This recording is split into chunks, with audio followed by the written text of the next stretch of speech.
القضيه كبرت الاخوان، تفاصيل اللي هي خطيره من بعد ما تم الاستدعاء ديال جوج ديال الاشخاص ورجوا السهل البارح بالليل من طرف الفرقه الوطنيه بعد خروج بعض المطالبين بالحق المدني اللي كشفوا على معطيات خطيره بسبب الشكايات اللي قدمتها رجوا السهل. لكن هذه الشكايات الاخوان كامله مشات للحفظ. مسيري حساب ناهض مومبيبي كيقولوا اليوم بانهم هما اخت المغنيه والزوج ديال الشيء اللي خلى هذه الزياره ديال اليوم اللي كانوا غادي يتوجهوا عندها لمدينه مراكش بالضبط، يعني سجن لودايا. غادي يلاحظوا الناس في الزياره بانه جات غير الوالده ديالها وبنتها الصغيره اللي هي الاخت ديال المغنيه الصغرى ايمان. فهاد المعطيات ديال الاخوان كتبين باللي خوتنا في الله خاصه اخت المغنيه والزوج ديالها دخل معاهم الصاد وتم الاستدعاء ديالهم البارح لدى الفرقه الوطنيه من اجل بعض الاشخاص اللي تقدموا واعترفوا باللي المسير ديال هذا الحساب هذا كيتواجد بالديار الامريكيه، لكن الاوامر كتجي من المغرب الاخوان. منين غادي تجي من اخت المغنيه، من العائله ديال المغنيه بصفه عامه، من اجل الانتقام للاشخاص. ولا خصكم تعرفوا باللي هاد الرجوه هذه كانت صديقه ديال المغنيه وكانت صديقه حتى ديال اخت المغنيه، واللي غادي يتعرفوا عليها في واحد المسلسل اللي سميتو مسلسل قلب المجروح، واللي تعرض في 2016 اول عمل فني ليها. هي مصممه ازياء، الشيء اللي غادي يخلي المغنيه انها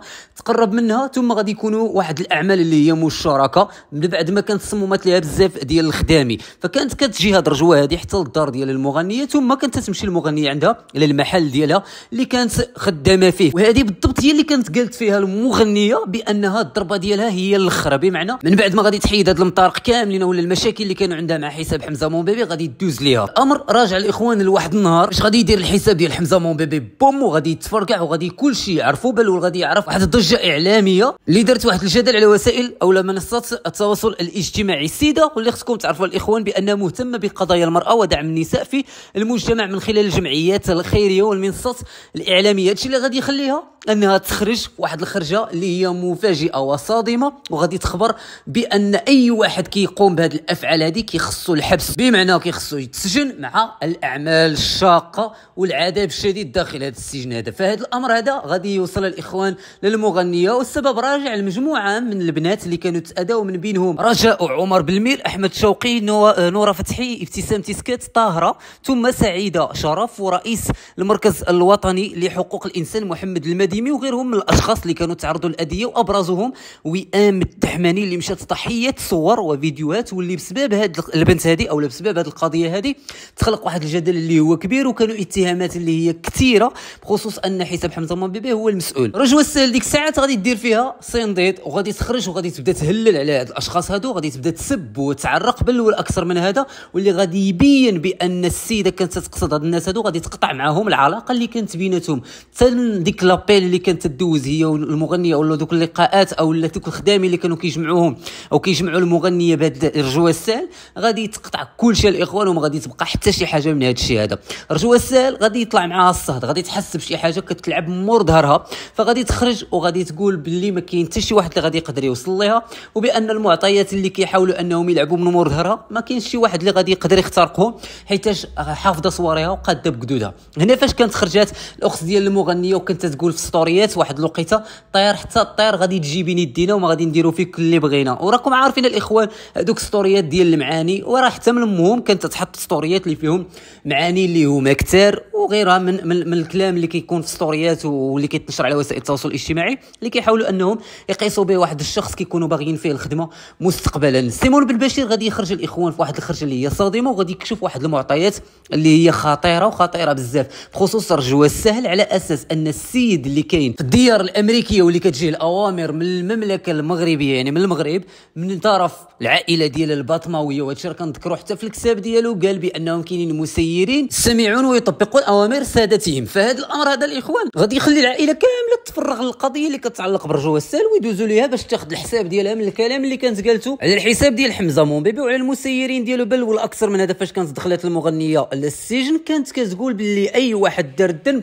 يستاهل العقوبه، غادي يتفرغوا ليها مزيان واخا المغنيه كاينه في السجن، وغادي يبداو مع الاخوان المحاسبه. الشيء اللي خلف ليها واحد الحديث سير غير في شهر 5 تقريبا نهار في 6 فيه او 7 فيه، اللي بسبب هذه الحادثه الاخوان السيده مسكينه نعسات في الطبيب. الامر راجع للصور والفيديوهات اللي كانوا وصلوا لهذه البنت هذه اللي هي رجوه السهل من طرف ناهيد مون بيبي. باش غادي يجاوبها هذا الحساب ناهيد مون بيبي، غادي يجاوبها واحد الكلام اللي هو مستفز. نعم داكشي كامل اللي قالته كيف ما كتشوفوا معايا الصوره، نعم داكشي اللي قالته كامل رجوه على الستوري كان حقيقه للاسف الشديد انا اعتذر منها، لقد ارتكبت خطا كبيرا في حقها. بمعنى الاخوان هي ما دارت حتى شي حاجه او ما دارتش علاش باش حنايا نبارطاجيو ليها هذوك الصور وهذوك الفيديوهات، ولكن في نفس الوقت رساله غير مباشره لرجوه السهل بانها تعرف مع من كتلعب، يعني تعرف مع من هي. فهذا الامر هذا غادي يخلي الاخوان القضيه او القيامه تنوض بخصوص هذه الفيديوهات اللي تنشروا وبخصوص الصور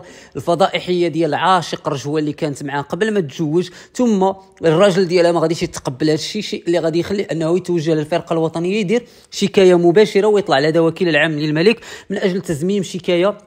فوريه وحصريه بهاد الناس هادو اللي كيقوموا بهاد الافعال هادي. واول متهم في هاد القضيه هادي كيقولوا عليه المغنيه او اخت المغنيه والزوج ديالها، وبالدليل والاثبات دائما ما يقوم بمدح هاد الاشخاص هادو بالضبط والعائله ديال هاد الاشخاص هادو على ستوريات، كيف بحال قلتوا الاخوان تيبين بانه راه مع العائله ديال هاد المغنيه هادي وبانهم هما اللي مسيرين هاد الحساب هذا، بل والاكثر من هذا تيخرج في ستوريات وكيسب هذوك الاشخاص اللي رافعين بهذا الحساب او حساب حمزه مون بيبي الشكايات او اللي عندهم مشاكل مع المغنيه والعائله ديالها، من بينهم سعيده شرف، من بينهم لطيفه رأفت، من بينهم اشخاص اللي هما كثارين. فهذا الامر هذا بالضبط الاخوان هو نفسه اللي خلى يكون واحد الاستدعاء البارح بالليل من طرف الفرقه الوطنيه من اجل بدايه تحقيق جديده بخصوص الهواتف اللي كيقولوا عليهم باللي كيخبيوهم نفسهم، الهواتف اللي كيقولوا عليهم بانهم تياخذوا فيهم الصور وكياخذوا فيهم الفضائح ديال المغنيين والفنانه اللي كانوا باغيين فيهم الخدمه او اللي كيكونوا باغيين فيهم هما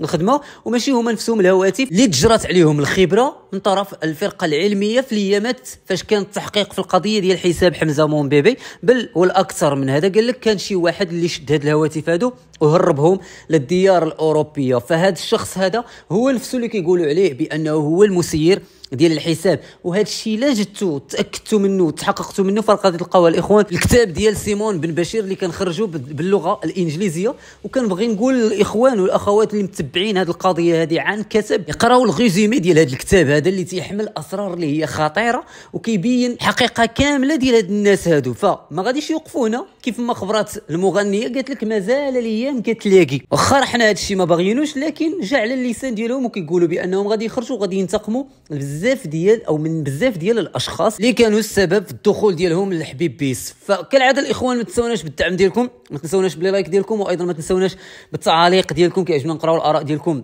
والملاحظات. ما تنساوش تخبرونا في قناه التعاليق كيفاش جاكم هذا الامر هذا وشنو كتسناو مستقبلا يكون فعلا بدايه تحقيق الشيء اللي خلى الام ديال المغنيه والبنت ديالها الصغرى انهم هما اللي يمشيو للزياره هذا الصباح هذا، بسبب ان مجموعه من الاشخاص شافوهم في الزياره. ما جاتش الاخت الاكبر اللي هي ابتسام وما جاتش حتى الزوج ديالها، كيقول لك بانهم مشاو لدى الفرقه الوطنيه بسبب التحقيق وانهم مطالبين بعدم يخويو المدينه حيتاش مازالين في طور التحقيق. كيقول لهم البوليس ما تمشيو حتى شي بلاصه. هادشي علاش الاخوان ما خووش المدينه ومشات غير الام والبنت الصغرى للزياره باش يديو للمغنيه شي اغراض وشي شويه ديال الفلوس باش تشري يعني المواد الغذائيه وبعض الاحتياجات الضروريه الخاصه بها كسجينه. فكالعاده الاخوان ما تنسوناش بالتعليق ديالكم وما تنسوناش بالدعم ديالكم، لايكات. الله يعطيكم الخير حتى لا اطيل استودعكم الله، والسلام عليكم ورحمه الله.